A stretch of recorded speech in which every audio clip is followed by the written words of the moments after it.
right now I feel a lot of solidarity with journalists all over the world. It is a very challenging time for journalists and for democracies right now. I mean, Brent believed and we believe that without journalism, there is no democracy. And this is a critical point for our country and all over the world where journalists are being targeted and attacked for a very specific reason. Hi, my Hello. name is Sarah. I'm here from Director's Notes and joined today by Craig Renaud talking about your Oscar nominated short doc. So I'm just going to pass over to you to sort of introduce yourself and the film, please. Hi, thanks for having me. My name is Craig Renaud. I directed Armed Only with the Camera, The Life and Death of Brent Renaud. It's a story about my brother, Brent Renaud. He was the first American journalist killed in the Ukraine war on March 13th, 2022. And Brent and I covered conflicts together for over 20 years. And when he was killed, I decided to make a film about me bringing him home, but the film also looks at our work together in Brent's life over 20 plus years of working in conflict zones and his entire 50 years of life on this planet. Yeah. I've sort of, when I was researching it, I've seen it beautifully described as like a 37-minute eulogy to sort of, his life, Yeah, his work and everything. that's a yeah, I think that's accurate. I at first, I wanted to make a tribute to my brother and but as we were editing the film, every single day it felt like another journalist was killed, and since Brent died over 3 years ago, there's been over 400 journalists killed around the world. So the film became much larger than just a tribute to my brother. We also made it a tribute to all the journalists that risked their lives to try to document the truth and bring these stories to the world. Yeah. I have to admit that before I sort of watched this film and started digging into it, I didn't know that the figures were that high. I knew that obviously it was really dangerous and, lots of brave men and women lost their lives, but I had no idea that it was sort of that high and that how dangerous that job is now. Yeah, it's really changed, over the 20 years that I've done this work. When we first started going into places like Iraq during the war there, it was dangerous because you're in a war zone and you could get killed by a bomb or an ID going off next to you. But it's really changed in the sense of journalists being targeted. Yeah, I don't think it's ever been like this. And the numbers back that up. The Committee to Protect Journalists have said that it is the most dangerous time on record to be a journalist. yeah.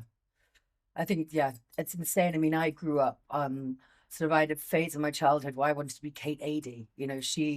I found her so inspiring. And, I remember watching, where she is and what she was doing and just being so in awe of it, but never really reflecting on, how brave and how, how much people are sacrificing to put themselves in that place. Yeah. Yeah. I want to sort of go back to the beginning, to sort of the technical side of, I mean, when you started this project, how much footage were you looking at in total? Well, my brother and I worked together for 20 plus years all over the world. And, our archives are 20 plus years of archives, thousands of hours of footage.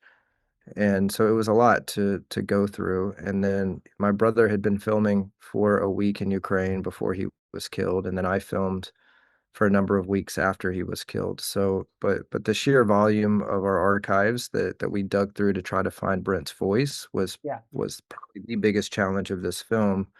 And because we're verite documentary filmmakers, we don't typically put ourselves in the footage and it's rare to even hear our voices. So we really had to dig and dig and dig to try to find footage of Brent on camera or hear his voice, behind the camera. And so that was a big challenge for this film. yeah. And what about the structure? Was that something that came out of the research? Like it must have been, just mind-boggling of how you even begin. Yeah, I had an idea, when I was on my way to get Brent, I had to go into Ukraine to bring him out of the war. And And I had that thought in my head because I had my camera with me. It was something we had talked about many, many times working in dangerous places together. Like, what do we do if one of us are killed Yeah, or kidnapped? And we always talked about we would keep filming, we would keep telling the story. And so when he was killed, that was a very natural, instinctual thing to do to pick up my camera and keep filming. So I knew it would be a story about bringing him home. But the breadth of the work that my brother did was so extensive in just, his short time on this earth. And so I really, wanted to be able to flash back to all these places around the world and try to show the compassion that he brought to his filmmaking and storytelling. yeah, And I feel like the best way to do that was to show him in all these environments, and find moments in films that we had never used, that had hit the edit room floor from previous films and try to bring that to life.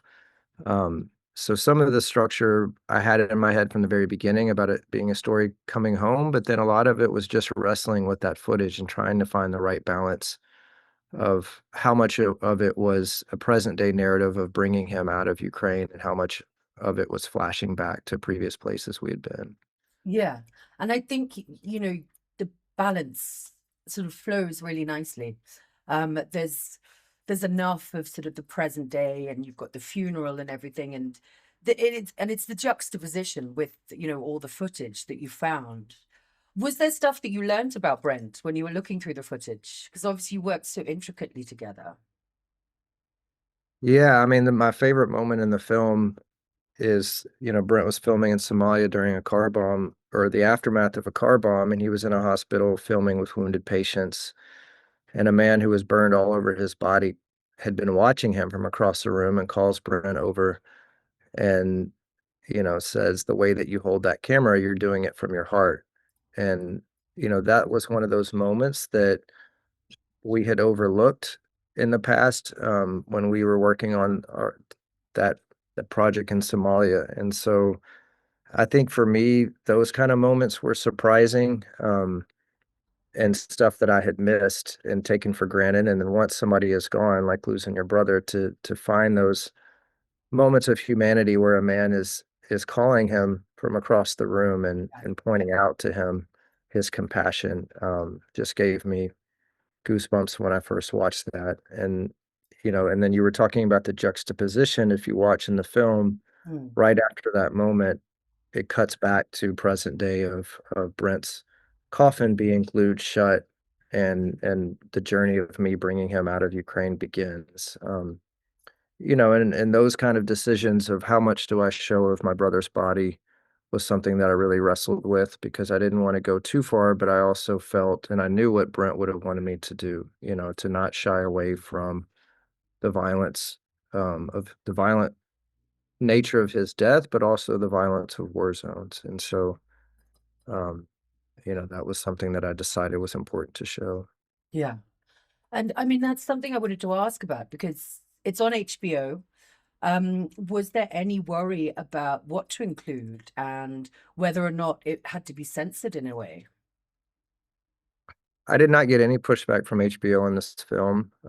We've worked with HBO throughout our careers. Yeah. Our first directorial debut was with HBO when we did Dope Sick Love a long time ago, and they were very, very supportive of everything we wanted to do in this film. And so it was really more us as a team talking about, what is too much, and but we in the end we did not shy away at all. I mean, you will see graphic images of my brother shortly after his death. You will see me seeing him in his casket for the first time, and we just felt it was important to not hold back on that stuff because that is what we're dealing with now. I mean, if you look at the Ukraine war, Brent was the first journalist killed, and he was killed 3 weeks into that war. And since then, I just read a statistic the other day. There's been over 1.5 million people killed in the Ukraine conflict. And, those cannot just be numbers. I mean, I think we have to put a human face to that suffering. And if you shy away from showing what that does to people, and especially the people caught in the middle of these conflicts, I don't think we ever stop these wars No, if it have an impact. no. No, I think it's incredibly important, and I think it's amazing that, last year No Other Land won the Oscar. You guys are in the running this year. There's other 20 Days in Mariupol that's in the running. I think now there's an appetite for these kind of films. People, it's really easy to dissociate when you hear, like you said, facts and figures on the radio, on the TV, without actually seeing images. And I think it's important to see images that aren't just filmed to pull at your heart, because Yeah, that's a balance as well. yeah. Yeah, and I think, one thing that Brent really strove to do in his life with his camera was for him, it was not about just rushing to the front lines and showing gunfire. I mean, it was always about finding people caught in those conflicts and telling their stories Yeah, in depth, fully in the present moment, and that's one of the reasons it was so dangerous and why Brent lost his life is, we don't use voiceovers. You have to be on the ground with people and go through that journey with them for people to really be able to understand what is happening in these conflicts. And so, sometimes we would be on the ground for a year at a time. When we were in Iraq, we embedded for an entire year on the ground. And in Ukraine, when Brent lost his life, I mean, he was planning to be there for a week, but he kept staying longer and longer and longer because he wanted to find a family to follow out of Ukraine. And so, his desire to have maximum impact for the viewer and get right there up close with people essentially cost him his life, and but to him that was worth it. That was a sacrifice he was willing to make. yeah. At what point did you realize that it was going to be a short film? Because thinking about all that incredible content you had, and this could have easily been a much larger project. Yeah, that was in the edit. I mean, we thought about it being a feature. We wrestled it with it. I mean, I had many versions of the film that were much longer, but essentially the narrative of bringing Brent home, it was important to keep it that length because if you flashed back or went away from that story of bringing him home for too long, that narrative started to fall apart, and we felt like you kind of lost that present day thread that was through it. So, it took me 3.5 years to edit this film, and we just felt like that was the right length. And when you watch the film, especially in a theater, we've just noticed how, exhausted viewers are even after 38 minutes. It's such a heavy film. Yeah. And And so we felt like that was the right length.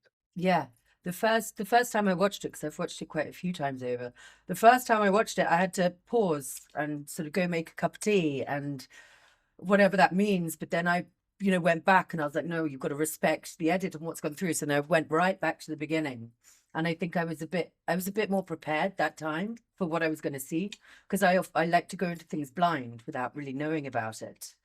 Yeah. Um, yeah, and now sort of there's a huge significance to watching these things, watching these through, and you've got to think about the filmmakers behind and your purpose decisions on that length. Yeah. I had never done a short film. I mean, Brent and I have always been feature film linked or series, and so that was a whole new challenge for me making a short film. Yeah, there's a particular rhythm and pace, and 37 minutes. I mean, some festivals wouldn't even accept that as a short. Was that a Yeah. consideration? It wasn't so much a consideration, but we did learn after the fact that it's harder to be programmed into festivals at that length. I mean, we had a lot of festivals that were like, we love this film, we want to program it, but we just don't know how to program it. And most of the festivals that we showed at ended up showing it on its own because it just didn't make sense to try to pair it with other shorts. Yeah. Um, yeah, so yeah, it's a unique length for a short for sure. Yeah, absolutely. But there's a couple of sort of longer shorts at the moment. In the live action, there's a longer short, two people exchanging saliva. And yeah, I'm really enjoying seeing sort of longer forms coming out the shorts. And it's all about playing with it. And I think that's a Yeah. beautiful thing. Yeah. You Yeah, I wouldn't be surprised if festivals start coming up with a category just for that length.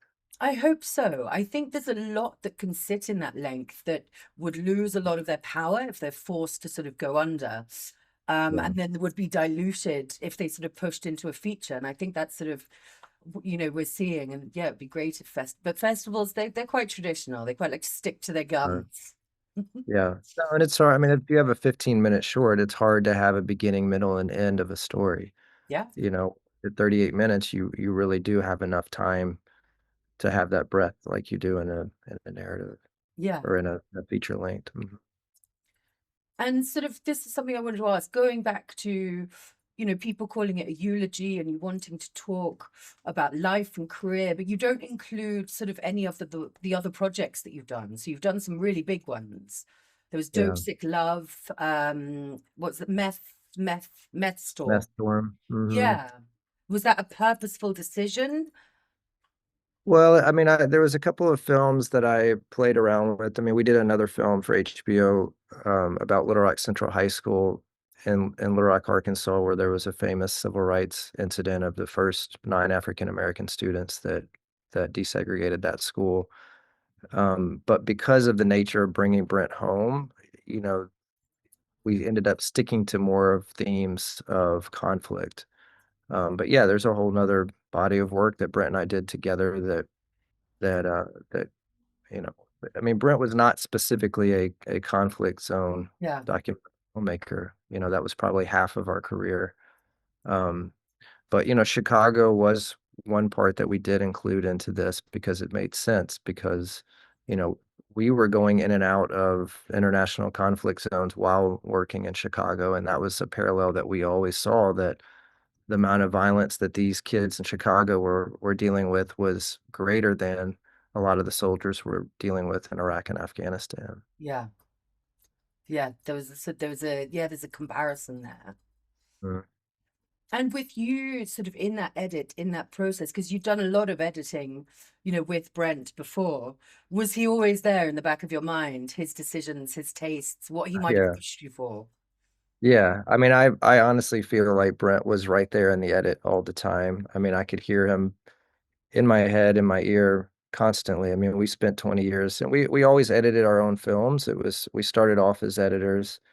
Brent used to always say the film is in the edit, you know, and he was very, very hardworking and diligent. I mean, I would probably be ready to be finished with the film at a certain point, and Brent would take it right up to the end of a deadline, and he'd be up, you know, every single night, all night, meticulously getting it down and making it perfect. So when I was editing this film, you know, I could feel him pushing me and pressuring me that I wasn't quite done and to keep going until it was perfect. Yeah. Yeah, there's a symbiosis there. And yeah, I've so many filmmakers. I mean, I speak to filmmakers whose entire films changed when it came to the edit. It's Yeah, such an integral part. yeah. I wanted to ask about the sound, because thinking about Warfare, which recently won, for its sound design. When we're in those conflict zones, it's loud, it's in our face, but then sort of then going back to that juxtaposition, then there's the gentle parts. How did you create that cadence? Yeah, I mean, I think some of that just came from being in war zones and knowing what those sounds are. I mean, I think you hit on a good point. To me, some of the most gut-wrenching sounds or lack of sounds in war zones is that eerie quiet, you know? I mean, I've experienced that right before firefights. There's something that happens where it's too quiet. I remember there's a scene in the film, at the end of the film where you see an ambush that we were in Iraq at night where we were attacked. And I remember that night we turned the corner and one of the soldiers said, "It's too quiet," you know, because this was in a village that they drove through every single night in the summertime would be packed with people, and it was dead quiet. And right after he said that, an RPG launched from the palm groves. So, you know, and even the sound of Brent's coffin being glued shut, you know, there's a piece of metal that they're gluing over the top of his coffin, and, you know, including those kind of sounds where it's, you know, very, very quiet, and all you hear is that metal going over his coffin, and so I do think that is a big part of war, and a lot of war is waiting for those loud moments, you know, I mean, I can remember driving around in Humvees and you're in these Humvees for 12 hours a day with absolutely nothing happen, and then in an instant you're under attack. So I think those kind of rhythms, trying to get that into the film. I'm glad you recognized that because that was something we spent a lot of time with. Yeah. No, it certainly comes through. And, that's it's the genius of what you're creating and what you're putting together that it's, yeah. Because I think you go into it thinking it's just going to be abrasive and at you all the time, and then having to lean into those smaller moments. And Mhm. you talking about a war zone being quiet, it's like, you read people say in the jungle or if you're in the woods, if it goes instantly quiet, like something's going on. There's definitely Yeah, something which happens there, but you capture that beautifully. thank you. So just sort of, I want to end with the importance of the film, and what this represents to not only you, but obviously the world that you work in and the journalism and just sort of your journey with those conversations, because that's a huge part of it. Yeah. I mean, I right now I feel a lot of solidarity with journalists all over the world. It is a very challenging time for journalists and for democracies right now. I mean, Brent believed and we believe that without journalism, there is no democracy. And this is a critical point for our country and all over the world where journalists are being targeted and attacked for a very specific reason. It's an attack on the truth. And I think that people have to be very, very mindful of that. And I hope that this film um, can pay tribute to those journalists who gave their lives for this fight, but also just to understand the perilous times that we are in right now. And I hope this film can help. Yeah. And I think that's sort of it's the power of documentary as well. I think a lot of times documentary can be maligned by people going, "Oh, that's boring. It's just going to be, I don't know." I think there's a lot of just old perceptions of watching the History Channel, but documentaries like this, they're dynamic. There's a narrative, there's a story, there's that human involvement. And I'm Yeah, sure that was in the back of your mind when you were, building it together. yeah, yeah. And that was Brent. I mean, Brent was a brilliant filmmaker and storyteller, and he always wanted to make our documentaries very cinematic for that reason. Yeah. So what about you? What are you working on next? Well, we're still, I mean, this film is, we still have about another month before the Yeah. Oscars, and so there's a lot of screenings and just trying to have as much impact as we can with the film. I'm also working on a PBS series. It's a second season about writers in the American South. It's called Southern Storytellers, so I'm filming that right now. And then Juan Arredondo, he was injured in the attack that killed my brother. We're now collaborating together, so he will be my new brother on my projects, and we'll continue making films under the Renaud Brothers banner. So Nice. just keep working. Yeah. And the screenings you're doing, I can imagine they're very intense. Like there's some intense Q&As at the end. Yeah, it's intense. I mean, it's important, but it has not been easy to keep talking about what happened to my brother again and again, but it's needed, and it's also been very healing, I think, for myself and for Juan and my family, just to sit with audiences and feel their reactions to this film and just the way that my brother is being immortalized through this story is really poetic and beautiful. Yeah. Okay, well, now I'm going to end with the question that I hope you know. So I'm asking all of our filmmakers to sort of highlight, be it their favorite or the most engaging short film that they've seen recently, or sort of one that pops to your head. So, I mean, I'd love to know yours, even though specifically I know you don't come from a short film world.